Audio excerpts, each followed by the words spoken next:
two to web three.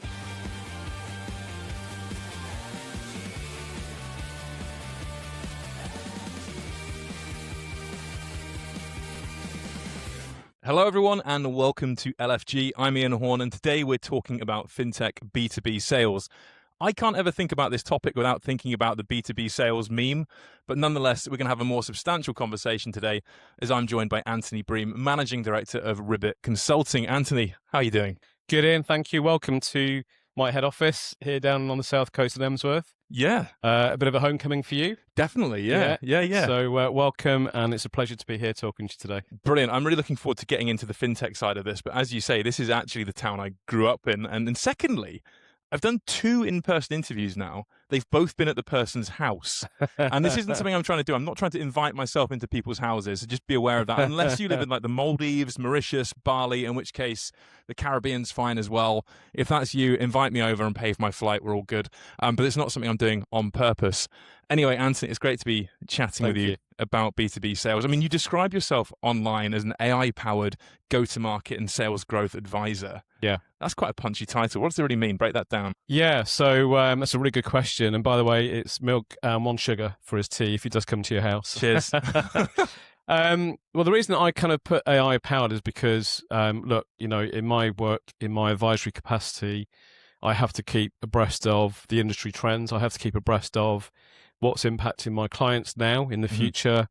And of course, you know, part of my advisory role to my clients is to give them some foresight from a value proposition, go-to-market strategy, you know, what's changing, what's shifting. And of course, AI-powered means I use the necessary tools around me to do that. And I can give you one example of a tool that I use for that. It's a very powerful sales enablement engine, and it kind of highlights buying intent signals on clients, which kind of will be a little bit of a segue to what we're going to come on to talking about. So why is that important? Well, it kind of gives my client who's selling a product or a service to a buyer, it gives them the clue that they're saying there's somebody in the market that's showing intent to buy something that could be helpful. And in my world, that's kind of building that bridge to say someone's got a problem in the market looking to buy something. The signals are there. I want to match my client with them because they've got the solution possibly for that, you know, that client's problem. So AI powered in that sense. Strip out the AI, it come back to me. I'm very much focusing on process, so the process of selling, and more importantly, how people buy people. That's more important than the selling process.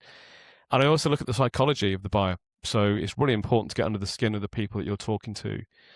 And that goes across a spectrum of different types of buying personas. You get the go-getter who really wants to hammer their fist in the boardroom table, represent you in the meetings, the, you know, political fighting that happens inside the 4 walls of the company, all the way through to the skeptic, who's the person that's going to come out of nowhere at the final hour, just when you think you're about to sign your contract, and kill it. Yeah. And I've had 3 or 4 conversations in the past fortnight with founders who've all had that issue. Great stuff. And this is really fascinating because obviously I started by talking about being here and also being back in my hometown, but actually what we're talking about today is really life and death stuff for startups, scale-ups. You know, you can't mess around with sales. So I'm really keen to get your insight on all of this stuff. And also being the excellent salesman that you are, Anthony, you've brought your book. So let's hear a bit more about your first published book. So book 1, so Revenue Realism and Resilience. It's a bit of a mouthful, but by now I should be able to tell my own book. The 3 R's. Revenue Realism and Resilience, the sales leading playbook for founders and scale-ups. Launched last year, written a year ago.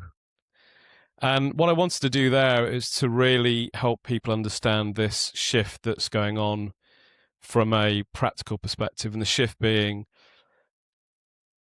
there's a lot of denial across the founder network. I'm finding there's a lot of lack of control, and there's almost like a panic, and it's a control panic, but it's a panic. When I look back over my 30-year career in software and sales of software and managing sales teams globally, and, you know, working with some of the largest enterprises in the world, you know, tapping on the door of a big bank like JP Morgan when I worked for a local company here in Emsworth, and it was a small, you know, startup back in the day. I was employee number 4. We had no financial services clients. We had a bit of technology that was okay, But I had to go and basically build a financial services practice out of that. And 8 years later, we built a very successful practice. I had some great people working for me. We had a raft of, clients to die for. And we got acquired by Tibco, a very large American organization. And I sort of reflect on some of the journey, some of the tips, some of the lessons that I learned along the way. And when I came out of that corporate career, I formed Ribbit 10 years ago. I wanted to really help founders, sales leaders, salespeople understand the journey of selling can be a good one. It can be fulfilling. It can be rewarding. I mean, goodness me, most people are probably hearing this going, oh my goodness, I wish I could feel fulfilled, because it's hard, it's tough, it's challenging. And it's changed so much so quickly. So this is really the first version of what can I do to really help you understand, most importantly, not how you sell, but how the people you're trying to sell to will buy from you, what they're looking from you, what processes they follow, because there's been a misalignment, a disjoint, a break between those two worlds. So you buy HubSpot, you unwrap HubSpot, you put it into your organization. You think, God, we've got CRM, we've got reports, we've got stats. None of that's helpful. It's a false pipeline. It's a false prophecy, because none of that out of the box reflects the buying journey, the process your client's going through, the politics, the power plays, the continual checks and balances that have to go through their own organization. They don't even understand their own buying cycle. So this is really for both, not just the sellers or the founders, it's for the buyers, to help people understand there is a commonality here. There is a symbiotic relationship that needs to be formed here. And that comes on to book number 2, which we'll probably cover later. So we will come around so to that's that. book number 1, very helpful, very, guiding light of what do I need to think about differently from a process people. How do I get the best out of my teams, myself, my company? How do we sell as easily as possible into the market, which is getting difficult and changing and complex to sell into? Can I dive into that false pipeline situation? Because you're not saying that tools like HubSpot are useless, are you? You're instead saying that if you use them without guidance, then you're just kind of creating noise rather than anything useful. Yeah, of course they're not useless. Those firms have made lots of money being useful firms. I mean, I've spent lots of time in wealth management where technology firms have found CRM to be useless for wealth managers, because they're not reflecting how a wealth manager works, how the client of a wealth manager works. They're not recognizing that there needs to be a different way of using a CRM. And quite often I go into a client and they sort of roll their eyes when you talk about CRM, and we actually move that conversation into more of a client lifecycle management conversation. I had a client that was very strong in that. And, they'd have what they call CRM Fridays, where the relationship managers, advisors would go to the pub. They'd come back on a Friday afternoon, after a couple of drinks, and they'd do their CRM Friday, which is basically populating the CRM with full of rubbish. No analytics, no real understanding of where is the client on their buying journey. So when I say the pipeline is often false, it's because it's not being qualified properly. And part of my IP that I've built, and it's in my first book, talks about this concept of PPVVCC: power, pain, vision, value, control, and challenge. Scoring each of those categories to say how much access to the power base of the buyer have we got, 0 to 5, low to high. How much pain have we actually uncovered that the client's got and validated with the client and quantified? That's important, 0 to 5. What's the joint vision of our relationship moving forward from a transactional to a longer term partnership? Has the client identified and quantified and put into their business case the value that we can bring to their business, short, medium, and long term? How are we challenging the client positively to reflect our value proposition, our unique selling point, to fit the criteria of what they're looking for, but to our benefit? And how are we actually getting control of the client buying cycle by the things that we do in our sales cycle? So, for example, what can we do to help remove the blockers that the IT security team are going to bring up? What can we do to remove the blocker of we need to do a 6-month POC?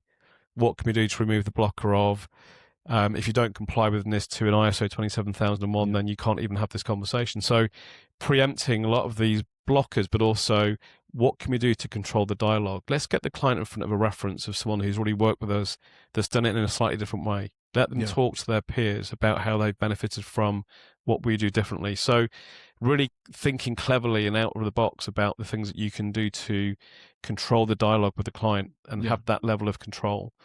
And all of this really is saying the more we can score 30 out of 30 5 out of 5 for each 6 categories. The higher we go up that 30 curve, the more likely we're going to close a profitable deal. Yeah. Yeah. If we're scoring 15 out of 30 and the sales guy's saying to me, we're going to win the business, the proposal's in, contract should be signed by the end of the month, you're not going to win that deal. It's not going to happen. Mm-hmm. The sales guy's telling the sales leader what they want to hear. Yeah. The founder's telling the investor what they want to hear. It's not real pipeline. So I talk a lot about that validation of the pipeline, quantification of the pipeline, but more importantly, give the sales team the tools they need to understand, what do I need to go and find out from the client next? What's missing? Where are we scoring weak? Why are we scoring weak? What are my next 3 actions in that 40-minute meeting I get with the client that I need to get answers for to make that score of a 3 out of 5 to be a 4 out of 5, to be a 5 out of 5?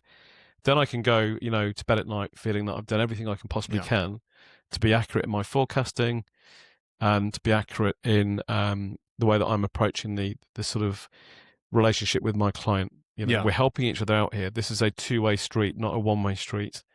And this is what the second book talks about, symbiotic selling.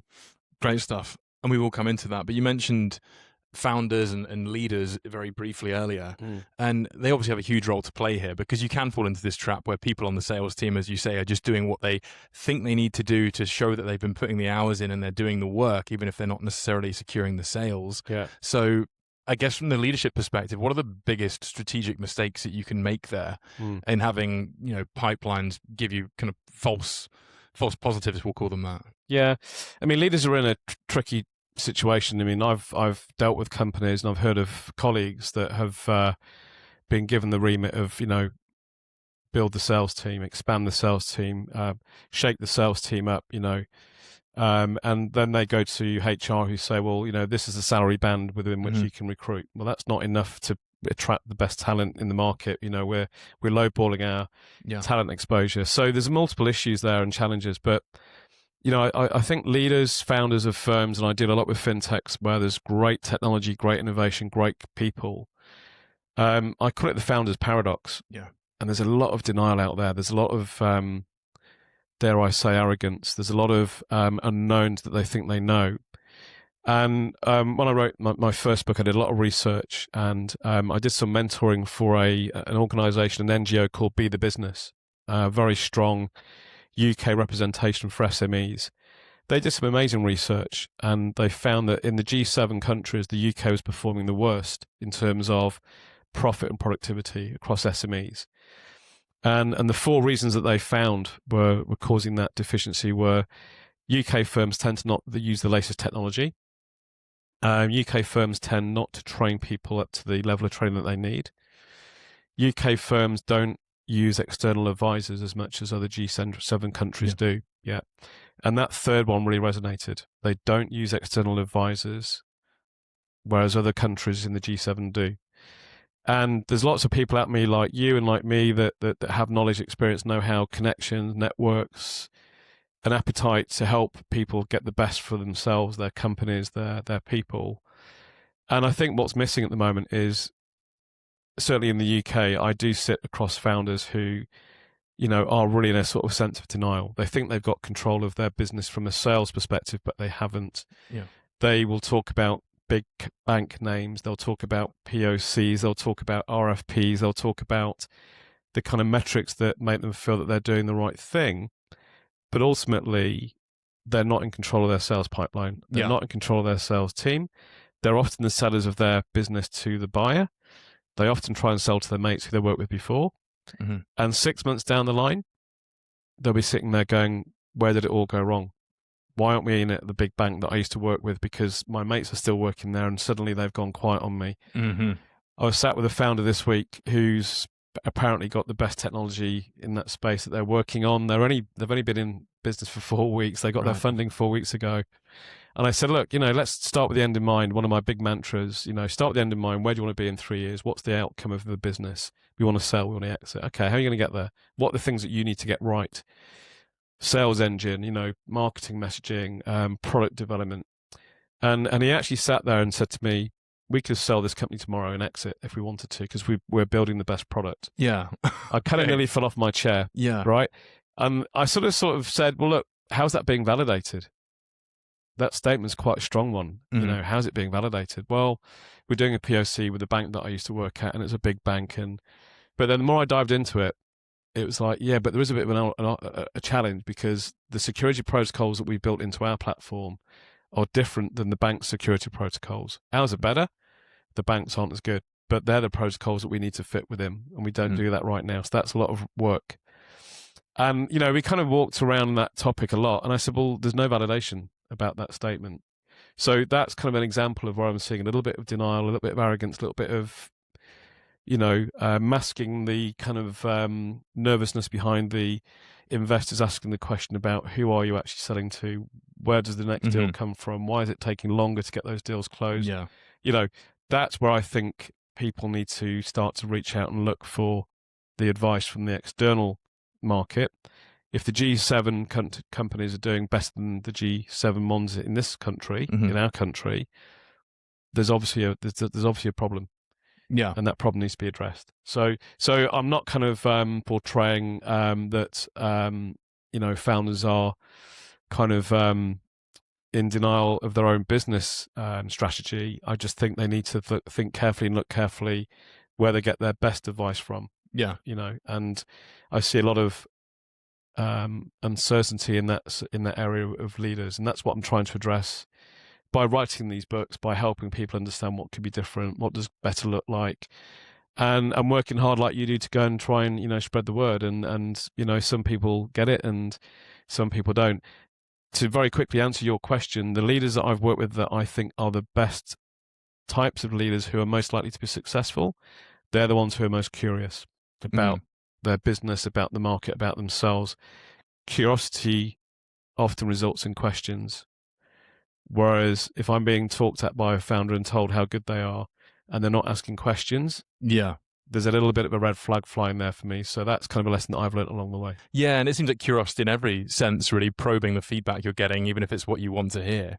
There's a few other things that you touched upon there. One that I thought was particularly interesting was, actually celebrating your wins before they've come through, right? Saying, I'm speaking to a bank or I'm speaking to a major institution, where in fact that deal might take 6 months, a year to close. Yeah. What advice do you have for people on the knowing when to give up on a process? Because sometimes, you see startups and scale up sometimes enter big difficulties or even go bust because they're chasing a major client who they think is signed on, but they're actually not. Yeah, it's a really pertinent question and a personal one of mine. Because I run my own business, I'm thinking as a business owner, not as an individual. And I've just had to politely decline, work with a client that I spent some time working with. And, we agreed a statement of work. The agreement I sent over for my engagement model came back with lots of markups as if, it was an employee role, not an advisory role. And it kind of, I had to politely decline because they were restricting my ability to do business. They were putting the risk on me and wanting to get the majority of the reward. And, I had to make a business decision to say, I'm sorry, guys, it's not quite the right time maybe for you. You're fundraising. When you've raised the funds and you're ready, then we can get, back to the table and talk again. But at the moment, it's too risky for me. This is not a symbiotic relationship. And I'm going to talk a little bit more about symbiotic selling and relationships. Let's jump into it. Yeah. The book. I mean, having said that, was there anything else you wanted to mention there? Because, I was talking about large organizations. Say you catch that big fish sales kind of target. Yeah. I do want to get into the book. That's the next question. Yeah. But at what point, say you're chasing that bank or you're chasing that major payment service provider, whoever it is, where you just think, no, I've got to can this now. You've got to use data. You've got to use data, and the data comes from where is the client in their buying cycle? How are we validating and qualifying our pipeline, our deal, on those scores, the 6 PPVVCC? What's the sales team saying to me that I need to think about, and are they in sync with the client's buying cycle? And data never lies. And as a sales leader, and I've been in many a situation where we've, been promised something that's never happened, or it's delayed, or it's been killed. The one learning point that will kill a deal for anybody is the skeptic. The skeptic in the client's side of the process, who generally is a risk-averse person that wants to have their objections heard, wants to have their objections understood, and wants to have their objections answered. And there's a certain characteristics and traits that skeptics have. But the most important thing that you can do from a salesperson, founder perspective, is get your sponsor to recognize there is a skeptic in their industry, in their business, in their company. They know who that skeptic is. They can go and find that person, and collectively together you can work with that person to form a symbiotic, mutual value relationship with that individual who might have a political agenda. Yeah. Who might be a power play agenda. It might be a personal agenda. It might be a, you've misunderstood the requirement agenda. And I've heard so many times, so often, and most recently, people who have failed to close business because the skeptics killed the deal at the final hour. And they come from nowhere.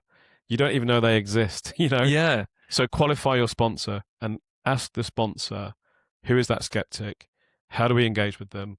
What are their challenges and issues that we need to resolve? And if we can't get that skeptic online, how do we neutralize them or negate them? Do you ever advise attacking is the wrong word, but attacking the problem directly, not the person? Because sometimes like in a call, right, I think we've all been there, where you think a call or a meeting has gone well, 3 or 4 people in the room seem very lively, very receptive to you, but there's that one person that you just, you can tell, right? Sometimes you can tell who the skeptic is. Yeah. How do you suggest addressing that? Well, look, you're right. It's getting harder now because normally you'd sit in a meeting room and they'd walk in and announced or invited. Now you're on a Teams call. You're kind of trying to talk to the people on the client side, and you're looking at the names going, I don't recognize that name. Yeah. You're looking on LinkedIn. Oh, that's the head of digital.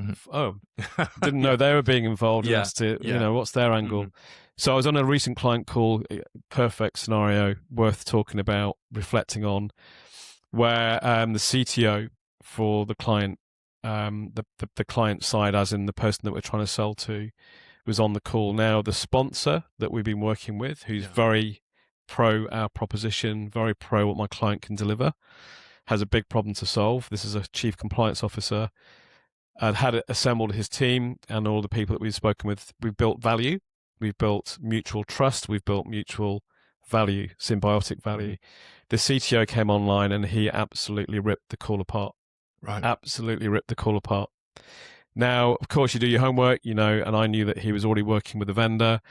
That vendor had promised that they would deliver an AI module equivalent to the one that my client's already developed and is already being used in other banks. And his questioning was very obviously geared to undermining the value that we had built so far, undermining his colleagues, and undermining the fact that we were going to get anywhere near working with this bank, because he was already in camp with another vendor. So that's an issue. It's a problem. We recognized it. We've responded to it. And the way that we've responded to it is we've asked that person to document their objections, their questions, in the context of the actual project. We've done our homework on the competition. We know we're stronger. We know that we're more credible. And so we're now going through that process of re-engagement. And what we need to do is score that person to say, are we likely to move that person from skeptic to positive? Or are we going to make the call that he will never be anything other than the skeptic in the room? So then we work with our sponsor, who's got the challenge of a compelling event on his table to fix his part of the business, to do our hard work for us, to go and actually have those internal conversations. Yeah. So then we tool up the chief compliance officer with what the information that he needs to represent us in the room, to hammer his fist on the board table to say, these are the reasons why I'm choosing this vendor, not that one. Respect your decision and your input, Mr. CTO, but I'm the guy carrying the can. I'm the ultimate decision maker. This is my decision to make. So we're having to then work closely with the value add that we're offering to the CCO in that respect, and negate the CTO. It's a risk, but we've understood the risk. The risk is validated, is quantified, is considered, and so the game goes on. Yeah, fascinating stuff. And I won't drill into this too much, but obviously helpful if you can prove you've got a better product, right? That's got to be, or at least you feel like you can prove it, right? Because I'm sure the other party involved feels their product is superior, or at least wants to pretend that it is. Promises are easy to make, but they're hard to deliver against. And I've seen many a skeptic close and kill a deal, where promises have been made. My team can build this. Yeah. You know, I've had one situation where a CIO was in a board meeting, put his career on the line, saying, I can and my team can build this. After 9 months of building the value and getting all of the other board members to agree to go with my client, the CIO put his career on the line in the board meeting. Guess what happened? They went with the CIO. Yeah. He failed to deliver.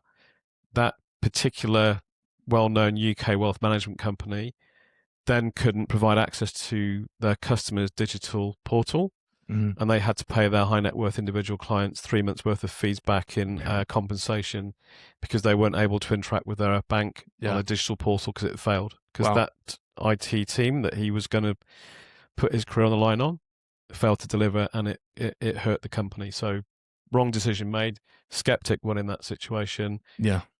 Client comes back to us. Oh, hi there. It's me again. You know, we were talking to Yeah. you know, where do we start? Where do we go from here? You know, so sometimes you have to sit and wait and let them fail, you know, and once they've failed, then you go back. But again, you know, have we established a symbiotic selling relationship with the client? Yes. Yeah. Have we covered every single angle that we can possibly cover in this sales cycle? Yes. Are we going to get killed by the skeptic? Possibly, maybe. We met the skeptic, we looked him in the eye, he said all the right things, he nodded at the right points, but he was sharpening his knife to come and put it in the back of the deal. He did it, put his career on the line. Did he lose his career on the back of it? I don't know.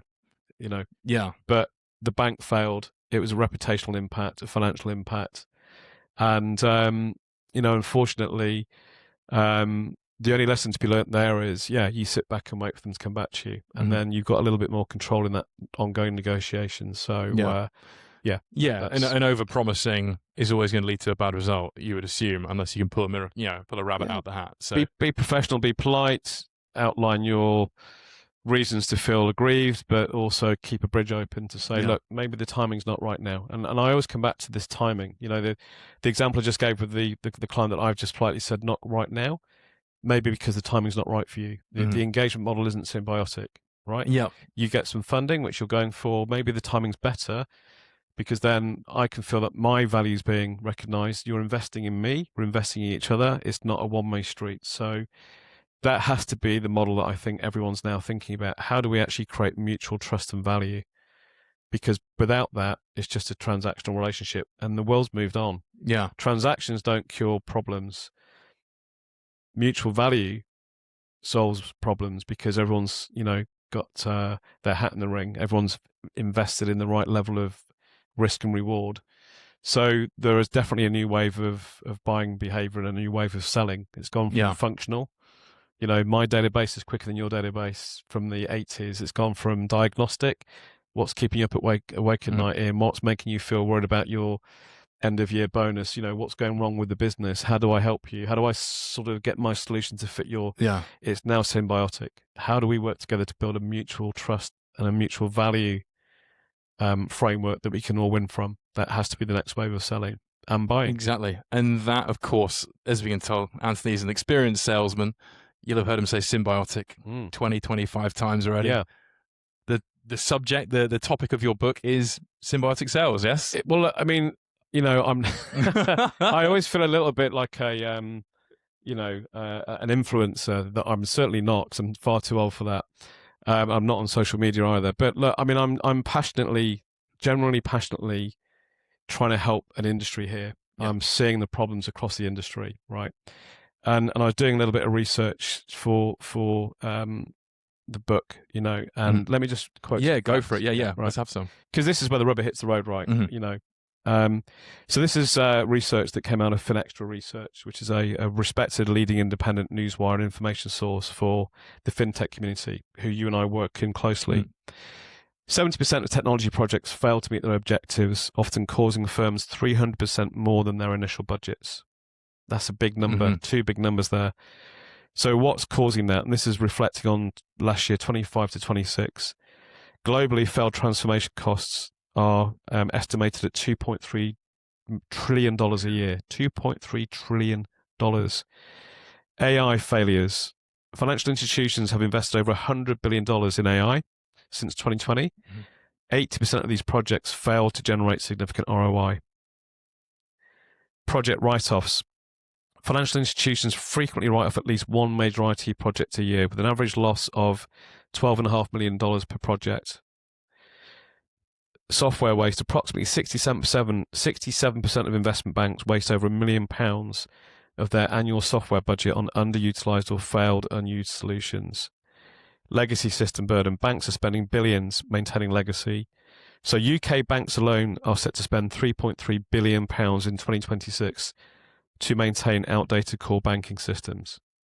Now, I'm actually looking at my book here and I've said, what a waste. How incredulous. I feel quite angry. And I do, because there's clever people out there innovating clever technology, right? There's experienced, academically qualified, experienced people in the banks that are seeking these innovations to improve their customers' experience, you and me with our banking day to day. There's protocols around how you deploy technology, ISO 27001, NIST 2. There's checks and balances that, teams make on code quality, on, referenceability of how your software is being used in other banks across the world. We've been doing this for 50 years. And over 50 years, we're still wasting billions and billions of pounds every year in failed projects. That to me is a signal of a failed relationship between the buyer, in this case the bank, and the seller, in this case the fintech, right? We're not reinventing the wheel here. We're just making innovation happen more quickly and more powerfully. So why is it going so badly wrong? Just take a moment to think about that. You know how well your technology works. The bankers know what problems they've got and what they need to do to be compliant or to be competitive or to return shareholder value. Why is it so going badly wrong? That's a dreadful set of statistics. That's scandalous. So the only thing that I can really think that is going wrong beyond the normal politics and is there's not a symbiotic relationship between the vendor and the seller. And I've been through this pain point, and I've given an example already where, we sat around the table with the CEO, we got the message back from the boardroom. The CIO's just put his career on the table. I'm afraid it's not going to happen now. That deal was forecast, right? It was a guaranteed shoo-in. We were given the nod from everybody possible. And when I look back at it and I see salespeople, founders go through sales cycles, it is so convoluted, it is so complex, it is so emotional, it is so one-way street. I'm the big bank, you're the small fintech. It is so mentally and physically exhausting. But I won deals with the little firm that I work for here, with the big banks, the JP Morgans, the HSBCs. We'd go and celebrate. We'd go and celebrate our win. Now, you win a deal with a bank, you go and find a dark corner in a padded cell, and you spend 2 weeks rethinking about your world and your life. And what's important. And I'm not joking. It's a mental and it's a physical game. And I've seen sales leaders and founders not come out the other end of that in a good way. But look, taking the people to one side, you've got a contract signed with a big bank. That's a good thing to have. But the margin on that contract is minimal because the procurement team has squeezed you so hard. And you spend all that time building that value, months and months and months, flights, late nights, arguments with the wife, not seeing the kids, the dogs sitting there looking miserable, all those things that you go through. And you're looking at a deal going, we've got small margin. Small margin deals don't deliver value projects. We all know about the post office scandal here in the UK. We all know what Fujitsu failed to deliver because their margins were squeezed. They were looking at delivering a project with no profit. Guess what? It's going to cost the government more money than it cost them to actually deploy it in the first place. People have committed suicide. Marriages have broken up. People's reputations are being dragged through the mud. People have spent time in prison because of a failed IT project. Why is that happening? There's a lack of symbiotic trust and a lack of symbiotic value being established. Get that value established, get that trust in place.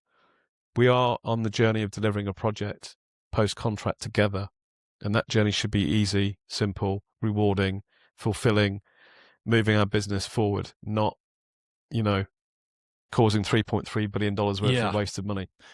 So, I'm open to see what your thoughts are on that. What do you see happening? What's going on that makes it so difficult to get these things right? Well, I have to admit, I'm never on the inside of these digital transformations very much, usually an outsider looking in. But I think there's definitely a degree of FOMO, especially around AI, that I think is powering this. People know they need to do something or need to be seen to be doing something. And I think that triggers a lot of action that's possibly quite misguided. And I think also people are no doubt selling things that they don't know actually how it's going to impact the business. There's an idea that AI will bring, AI in particular is a great example because people feel like it's going to add some sort of efficiency or some sort of value add or at some unspecified date further down the road, it's going to deliver a new product or service. It's going to make everything better and in a cheap and scalable way. Yeah. I think that's part of the issue here. We've got people that have these budgets to spend, need to spend them on something and know what the buzzy thing is. Yes. And Yeah. I think that can be quite a challenging thing. And I think also people are selling, but they're not really sure of the impact of what they're selling. I think none of us are really fully sure of the next steps for AI. We know that it's improving. We know that more products are available. We know that you can do more and more with it, but I don't think anyone really knows where it's heading and probably quite crucially how quickly it heads there. But I think also there is a way of doing that, and it's in book number 2. And, you know, the FCA are a great example of this. And the FCA as a regulator, you know, deserve a lot of credit because they've really embraced technology, infrastructure, AI. They're working with one of my clients who provides digital sandbox infrastructure. And that digital sandbox infrastructure, it's kind of a core enabler to address that challenge that you mentioned, which is if we can test stuff collaboratively, whether it's vendor or internal development or a combination of the two, using synthetic data, using an emulation of our production environment, but in a safe air-gapped way, and we can test it, and we can benchmark it, and we can compare it, and we can stretch it and push it and squash it. And we can get to a point where we know safely that this will deliver the innovation that it promises in 6 weeks, not in 6 months, because the test can be run in 6 weeks, not 6 months. If you can enable that infrastructure, which is there and now and used by lots of big banks and insurers to do this, you can do that. You are able to engage with the client. You are able to create symbiotic value in a safe environment, so that when we're now ready to go from test to production, we're confident it is going to work. It's not going to blow up in our employees' faces because we're training them on it in the test environment before it goes to production. So one of their clients is a large UK bank. They do a lot of AI vibe sessions in the platform. They collaborate internally. So the heads of product are involved, the developer teams are involved, the CISO can be involved. So everyone that's got a different requirement and a different responsibility in developing that tech before it gets deployed can all look at the same thing and say, actually, that's what we expected to be delivered. It's functioning in the way that we think it should function, and it's safe and it's secure. And we know that when we go into production, it's not going to hurt the business. It's not going to make us have to pay back our fees for 3 months because it's blown up in our face. So there is the infrastructure available now, the service provision available now, which the FCA have embraced. So if you look at the FCA Digital Sandbox, the FCA Supercharged AI Sandbox, they're working with this particular client. They're working with firms like NVIDIA to really embrace tech to allow it to be a simpler transition from idea to validated FinTech solution that the banks can safely use. Yeah. And the FCA are playing that conduit role of, we are the check and balance agency here to help mitigate that risk across both the FinTech and the FSI that's using it. I think that testing process you mentioned is really important. I think also people should try things, but maybe keep their minds open that if you make a decision at point A, you're not committed to that decision further down the road, because I think there's probably, to speak to your CIO that you mentioned earlier, especially now as people are more able to vibe code things, there's probably a temptation to think you can build rather than buy. Build in-house and create the solutions that and I can imagine there's a lot of companies where they're saying, where can we cut spend? I mean, you talked about software waste and you talked about that. Obviously, people are still spending money, clearly, if it's being wasted. But at the same time, I'm sure a number of people are now thinking, well, can we build it in-house? And that could create some awkward conversations for salespeople too, right? Well, 100%. And again, there's if in the current climate, there's protecting your own job, there's protecting your own career, there's protecting your own team. The more problems you've got to solve, the more valuable you are to your company, to your employer. The more people that work for you, the more important you are to your employer. And I had a call from a very panicked founder about 6 months ago who were engaging with a very large UK bank, very large global UK headquartered bank. He said, we've got some really good news. We've won the POC, we're in. But we've got some really bad news. We've got a big problem to solve. It's taken 18 months for us to go through that process with the bank to get to the point where they want to select our technology. We've run out of money. We have no runway. We've got a big loan that we need to pay back. We've got a debt on the books. The bank checked our finances 18 months ago when they started looking at us. 18 months later, all of that money's gone. And we sucked up most of that money working on this project for the bank. So what do I do? How do I operate? How do I function? How do I sign an agreement that I know that we can't fulfill? Because if I don't get an injection of cash, into my business, I can't pay next month's payroll, Yeah. and all of my team have to be made redundant. A real problem. I mean, I tried my best to help the guy, but I mean, ultimately, it was a big problem to solve, and I'm not quite convinced they ever solved that problem. But the fact that it took the bank 18 months has killed his business. Mm-hmm. But the bank's seen the symbiotic value in the solution. Yeah. But in that process, it's killed his business. He's now looking at, I need to get a cash injection. Where do I get that from? And anybody that looks at my books and looks at the situation, they're going to probably want to take more control of my business that I've spent 20 years building. So I'm now in a very difficult position.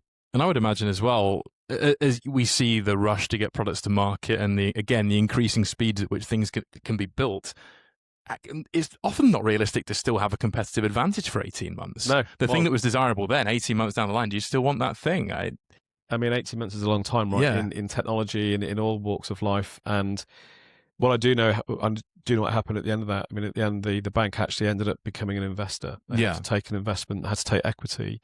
The skeptic in me says maybe that was their game plan anyway. They've got a bit of control.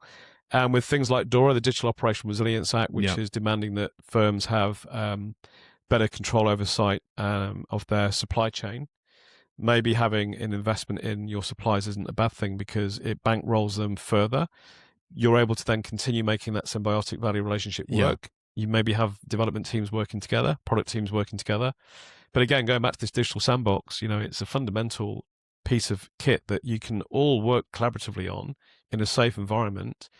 And that wouldn't have taken that bank 18 months to fulfill that POC. They could have done it in 18 weeks tops. Yeah. So there is an enablement and an accelerated environment. Like I spoke to some founders earlier this week who've got an amazing AI governance product. They can look at, does my AI model match policy? You can take data away from the model for PII, so you can test it and you can run it without actually exposing people's personal information, because obviously with AI and the EU AI Act, you have to make sure that your models are explainable, meet policy. So this is a really good bridger to enabling that, as you said, bottleneck of innovation in AI that everyone's scared to deploy, but has FOMO and has to do something with it. Yeah. So there's stuff out there that can help bridge those gaps. But again, as a founder, how do I actually make people know that I'm there? I'm a small company. I don't have a big marketing budget. How do I sort of work with people to make sure that people are aware of what I've got? Yeah. Okay, I've got time for a few more questions before I wrap things up. Yeah. And obviously we've got this new paradigm for symbiotic sales. In that environment, what makes a great salesperson? People that are curious, people that are working within a framework that they trust and understand, which is simple but effective. People that ask lots of open questions. What does good look like? What's important for you? What do you think I need out of this relationship? What's our common ground here? Where do we both succeed together?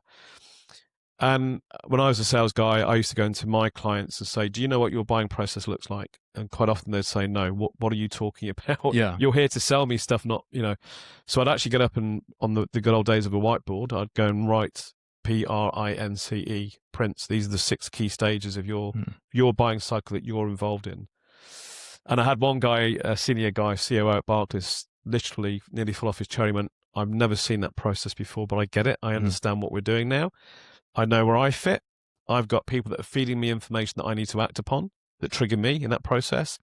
And I'm then feeding people downstream from that process. But I can now see why this is taking so long. Yeah. So I would then say, look, this is my sales process. And I'd draw it beneath his buying cycle. And I'd say, I've got to go back to my bosses to tell them news on this engagement. Yeah. And this is where my process works. So whereabouts can we meet in the middle? Where do we actually help each other out here? What's the handshake between what you need to do and what I need to do? How do I unblock your process and accelerate it? Because you've got a 6-month window. You've got to get something in 6 months' time. Otherwise, in this particular case, you might lose your license to trade because the regulator's got a compliance point hanging over you. Good question. Let's work back from that deadline. What do you need from me to accelerate that bit? So transparency of engagement models, building that symbiotic relationship, honesty, don't hide anything. If I could give you a business case template that allows you to quantify the business case in the ways that we've seen other clients do it, would that be helpful? Oh, yeah, absolutely. We don't have that here. That would really help accelerate my justification internally for the budget to be spent.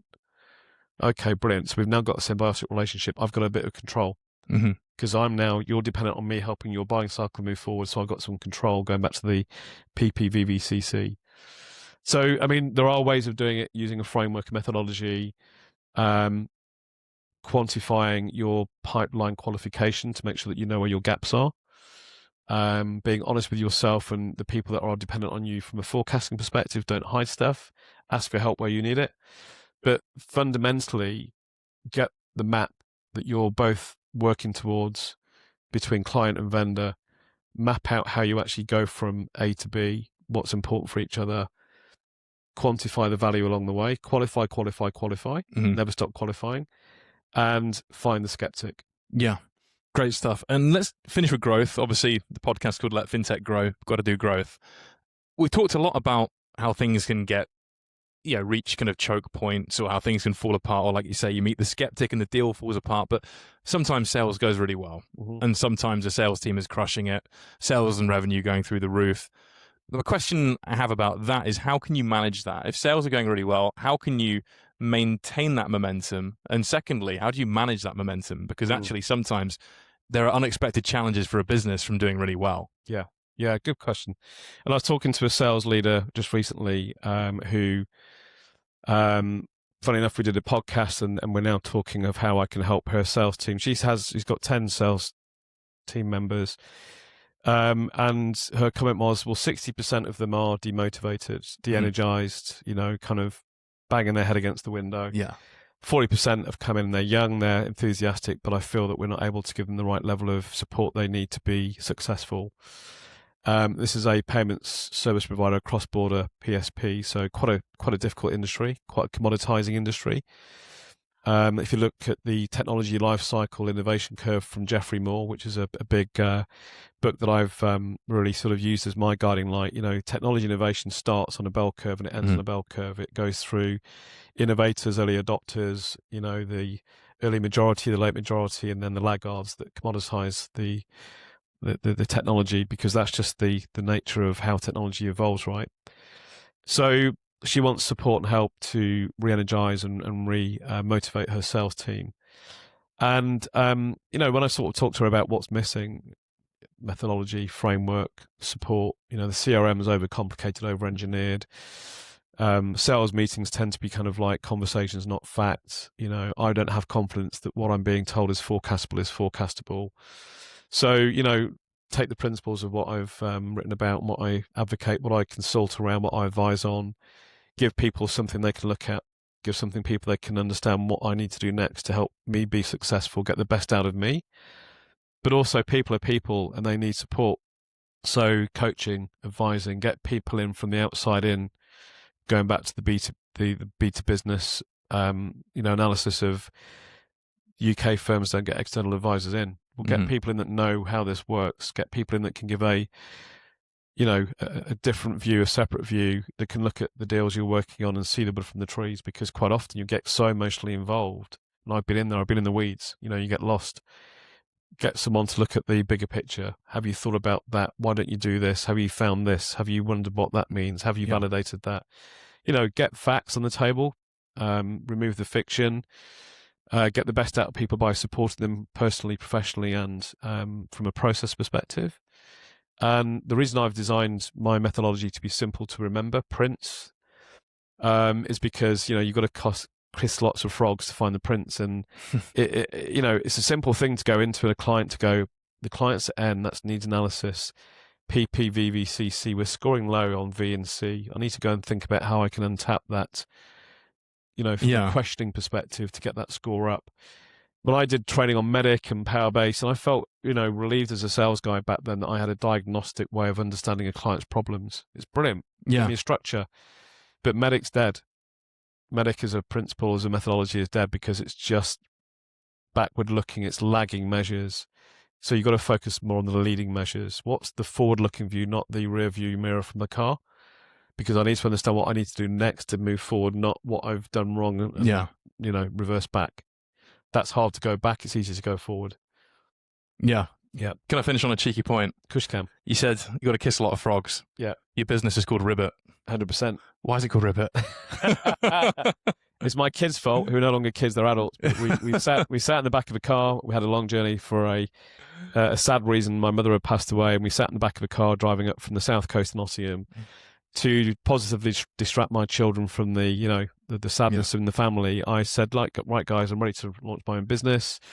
This is what I want to do. These are the things I want it to be known for, and this is my kind of blueprint. And my two children, who were probably about 6 and 8 then, were strapped into their car seats. They're now 23 and 21 just about, and they're both entrepreneurs running their own businesses. Said, look, it sounds to me like what you're trying to do is help your clients jump across lily pads. There's different, lily pads that they're jumping across, and we're trying to help make the leap happen more easily and more quickly. And it was their imagination, right? And if you've got a big problem, ask a 6-year-old, right? So one of them came up with that, and I was like, oh, okay, it sounds pretty good. Then the other one came up with, well, it sounds like, what frogs do. And, frogs, make the sound of a ribbit. Yeah. And I said, well, you've got to kiss lots of frogs, haven't you, to find the prince? Let's play around with that for a bit. Let's just spend the next hour on the M1 thinking about what that could mean. And I was mentally diagnosing, my business blueprint, and it kind of stuck. But I thought, biggest learning point that I've learned in selling is there's lots of things that you've got to learn. There's lots of questions that you've got to get answers for from clients that aren't easy to do. So what I've found useful in every training course that I've done, I take 10, 20% from each training course. I've got a hybrid mishmash of it all. Yeah. Some bits are useful, some bits aren't. I need something more simple, more structured, more meaningful, that I can just walk into a client meeting. Quite often you've got to act on your own feet. You've got to be nimble. You've got to dance the dance, and the client's 20 minutes late. We've only got half an hour for the meeting, not an hour. Oh, how do I get the information that I need from this? So it just gives you a bit of an order of play, what's important. Yeah. If I don't walk away from this meeting without that knowledge, I can't, move the score up on the PPVVCC score. So it just makes you think. And then the other thing that I've got in my matrix, I call it the Rubik Cube of scales, is banter, budget, authority to move to the next steps, time to, make the project work, or time scale that you're working against, is executive approval, and ours, do you have resource availability? So one of the things that's also I've had problems with in the past from a selling perspective, revenue recognition, Sarbanes-Oxley, contract sign, great, we've got the contract over the line, multi-million-dollar contract, let's go. A bit of a problem, I don't have any team available for another 6 months to actually work on the project, so I can't draw down on your licenses, you can't recognize the revenue. That's a problem. Cash flow, revenue recognition for the books, forecasting. CFO isn't going to be happy. Why didn't we think about that earlier? That's happened, and it's an impact. So, those are the things that I think from a Rubik's Cube perspective. What am I actually trying to do today? I'm trying to get the bottom row lined up with the middle row, and it's orange, and I've got a green and a blue and a black. How do I twist it around to get it finished? And that, to me, is also a way of visualizing what you need to do. So keep it simple, keep it smart, keep it symbiotic. Great stuff. And a far richer answer than I was expecting when I asked that question. You're welcome. Look, Anthony, so good to chat with you, as always. Thanks for joining the podcast. My pleasure. Also, for everyone watching again, that's Revenue, Realism and Resilience that you can get online, I assume, in most... Yeah, it's on Amazon. In Amazon. And there's also on my website, you can get it from Amazon or download a digital PDF. Look, as I said to you before, I'm really, really passionate about helping people go through less pain, have more success, get the best out of themselves, the best out of their companies, and to help bridge that gap between the buyer and the seller, because I think that gap has to be bridged. We've seen the numbers, we've heard the numbers here, which are tragic, not a sign of success, and one that needs to be addressed very quickly and urgently. So next book hopefully is out in June. Great stuff. Look out for it. Happy to talk to you about what the principles are. Happy to include you in any examples that you got that could be relevant and worth talking about. And my company logo is Make the Leap Happen. Let's make the leap happen together. Great stuff. Thank you, Anthony.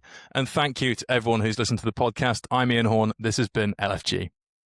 Raising funds, speaking the club, drinking coffee, and I'm fighting fraud.